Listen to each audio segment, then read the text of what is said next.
வணக்கம். நான் டாக்டர் ராமநாதன் அர்ச்சனா. இன்றைக்கு 2025 ஆண்டு ஆகஸ்ட் மாதம் 23 ரைட்?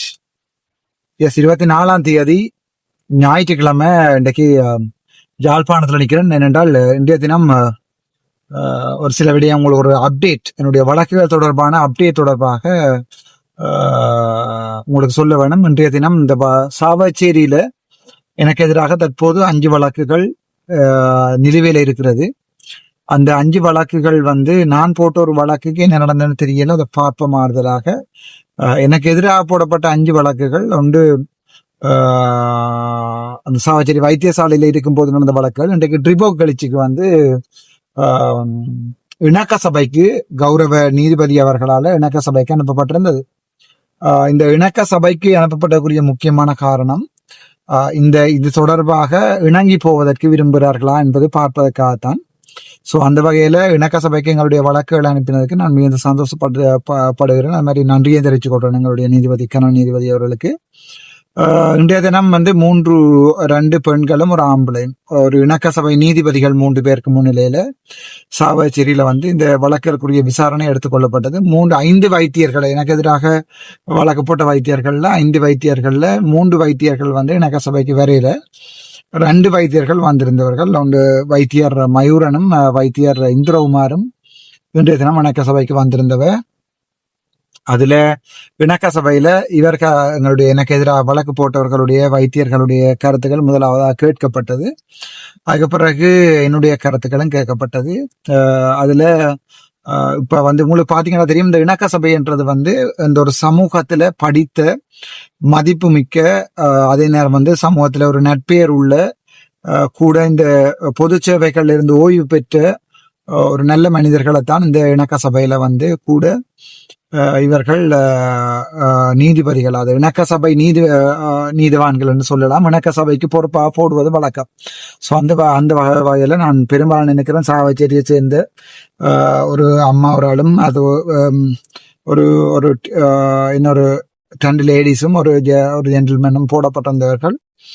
அதுல இந்த 5 வழக்குகள்ல 2 வழக்குகள் தான் இன்றைக்கு விசாரணைக்கு எடுத்துக்கொள்ளப்பட்டது. இந்த விசாரணைக்கு எடுத்துக்கொள்ளப்பட்ட இந்த 2 வழக்குகள்ல என்னை பொறுத்த வரைக்கும் நான் தெளிவாக சொல்லியிருக்கிறேன், இணங்கி போறதுக்கு நான் தயாராக இருக்கிறேன். ஆகவே அதாவது என்னன்னு சொல்றது, இந்த வழக்குகளை சுமூகமாக சமாதானமாக முடிக்கிறதுக்கு, இதுல யாருக்கும் காயங்களோ இல்லாட்டி பிரச்சனைகளோ சண்டைகளோ இல்லை. ஸோ நான் அதை இணங்கி போவதற்கு தயாராக இருக்கிறேன். நான் 2 வழக்குகளுக்கும் சொல்லியிருக்கிறேன். ஆனால் வைத்தியர் மயூரன் தான் இணங்கி போவதற்கு விருப்பம் இல்லைன்னு சொல்லியிருக்கார்.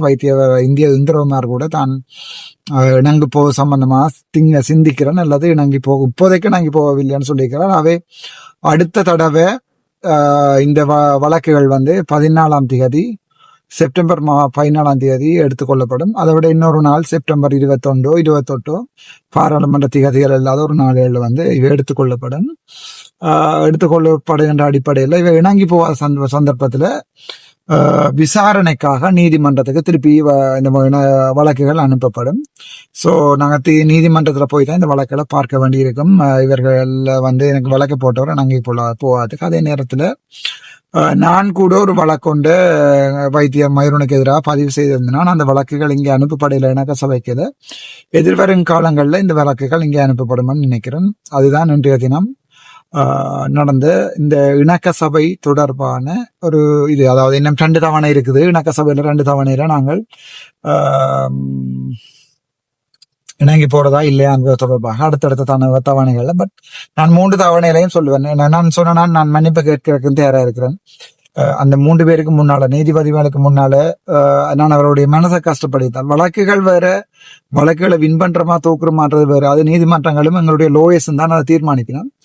ஆனால் இந்த சந்தர்ப்பத்துல நான் ஒரு பாராளுமன்ற உறுப்பினராகவோ அல்லது நான் ஒரு எம்பியாவோ நான் இங்க கதைக்கல. நான் அவர்களுடைய ஒரு ஜூனியராக, ஒரு சீனியராக ஒரு ஜூனியராக, வைத்தியர் மயூரனுக்கு நான் ஒரு ஜூனியர், வைத்தியர் இந்திரகுமார் நினைக்கிறோம். இந்திரகுமாருக்கு நான் ஒரு சீனியராக வைத்தியர்கள் என்ற அடிப்படையில இந்த பிரச்சனையை நீதிமன்றங்கள்ல போய் அவருடைய நேரத்தையும் வேஸ்ட் ஆக்காம நான் இணங்குறதுக்கு தயாராக இருக்கிறேன் என்று சொல்லியிருக்கிறேன். அப்ப அதுக்கு அவருடைய விருப்பம் தெரிவிக்கவில்லை. அவை இணக்க சபையில இந்த வழக்குகள் இல்லாமல் நீதிமன்றத்துக்கு போகக்கூடிய சாத்தியக்கூறுகள் தான் 195% இருக்கிறது. அடுத்தடுத்து இன்னும் 2 சான்ஸ் கொடுப்பார்கள், இணங்கி போறதா இல்லையாண்டு 2 சான்ஸ் கொடுப்பார்கள். அந்த சான்ஸுக்குள்ள அவர் இல்லை என்று சொன்னால் நீதிமன்றத்துக்கு ஆற்றுப்படுத்தப்பட்டு அக்டோபர் 14 நினைக்கிறேன், அக்டோபர் 14 26 திருப்பி இந்த வழக்குகள் மறுபடியும் சாவச்சேரி நீதிமன்றத்தில் எடுக்கப்படுற சந்தர்ப்பத்திலையும் எனக்கு பிரச்சனை இல்லை. நான் பார்க்கிறேன் என்னன்னு சொன்னால் ஒரு வைத்தியர்களுடைய ஒரு பொன்னான நேரம் உண்டு இந்த இதுல இழக்கிறோம், மற்றது அவர்களுக்குரிய மன உளைச்சல்கள் மன அழுத்தங்கள் ஏற்படும். ஸோ அந்த விதத்துல இப்ப என்ன பொறுத்த வரைக்கும் எனக்கு 25 வழக்கு இப்போ ஏதோ 14 வழக்கு தான் இருக்கிறது. சாவச்சேரியில் இப்ப 5 வழக்கு இருக்கிறது. அதோட சுத்தி முத்தி எல்லா இடம் பார்த்து 15 வழக்கு வராது. எனக்கு அந்த வழக்குகள் போற பிரச்சனை இல்லை. நான் சட்டவாளர பக்கத்திலேயே கொண்டு திரிகிறேன். கௌசல்யா இந்த சகல வழக்குகளையும் கௌசல்யா 1% பேமெண்ட் பண்ணா பார்த்து கொண்டிருக்கும் யோசிச்சு பாக்குறேன். எனக்கு இப்படி ஒரு சட்டத்தரணி இந்த உலகம் கொடுத்திருக்கிறன்றது இந்த சமூகம் கொடுத்திருக்கிறன்றது நான் ஏதோ ஒரு உண்மையாகவே ஏதோ ஒரு பெரிய புண்ணியம் செய்யாதான் நான் பாக்குறேன். அவள் ஒரு சட்டத்தரணி 4ஆம் நம்பர் பொம்பளை, அவள்கிட்ட சரியான நீதியான நியாயமும் சரியா 4ஆம் நம்பர் கூட மனச்சாட்சியா தான் எல்லாம் செய்வார்கள். நான் 1ஆம் நம்பர் 4ஆம் நம்பர் கூட மனச்சாத்தான் செய்வார்கள்.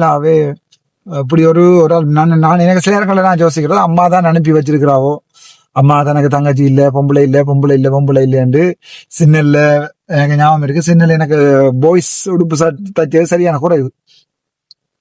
பாவாடை சட்டை லிப்ஸ்டிக் அப்படித்தானே எங்க அக்காமார் மாமாண்ட பிள்ளைகள் எல்லாம் வயசு கூட பெரியம்மாண்ட பிள்ளைகள் பெரிய சோபாக்கால் அதாக்கா உமாக்கா எல்லாருமே என்ன பொம்பளை பிள்ளை மாதிரி தான் தூக்கி கொண்டு தெரிஞ்சது. ஸோ இப்போ நான் ஃபீல் பண்றேன் என்றால் அம்மா தான் நிற்கிறாவோன்னு சொல்லி அவள் எனக்கு இன்றைக்கு பின்னா என்னோட முழுடாமை வழக்குகள்ல இருந்து இந்த ஒரு வருஷமா ஒரு சட்டத்தரணிக்கு நான் அதை பே பண்றதா இருந்தாலும் என்னுடைய காணிகளை சொத்துக்களை வித்திருந்தாலும் உங்களுக்கு அதுக்கு பே பண்ண இயலாது.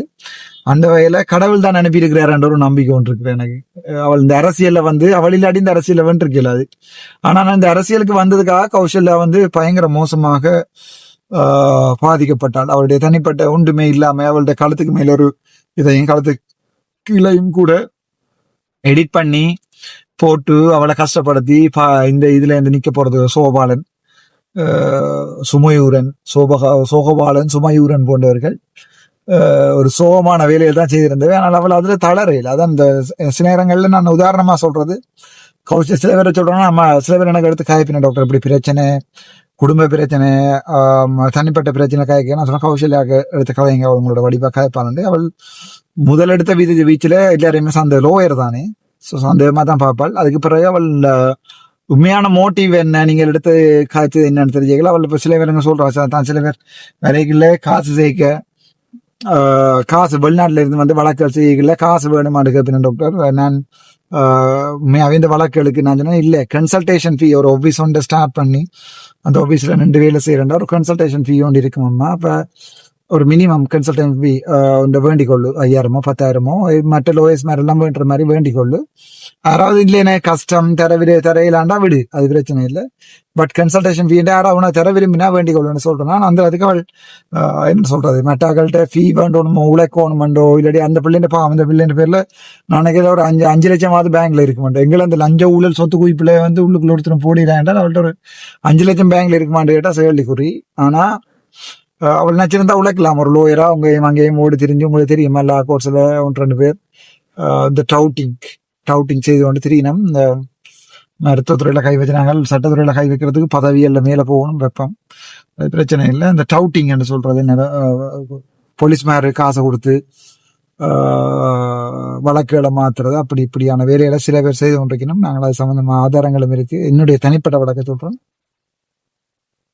அதுல ஆறுதல பார்ப்போம், அது பிரச்சனை இல்லை. இன்றைய நடந்தது என்றால் நீதிமன்றத்துல இந்த நீதிமன்றம் சொல்லிக்கல நான் இன்னும் மேலதிகமா ஒரு சில விடயங்களை சொல்லணும்.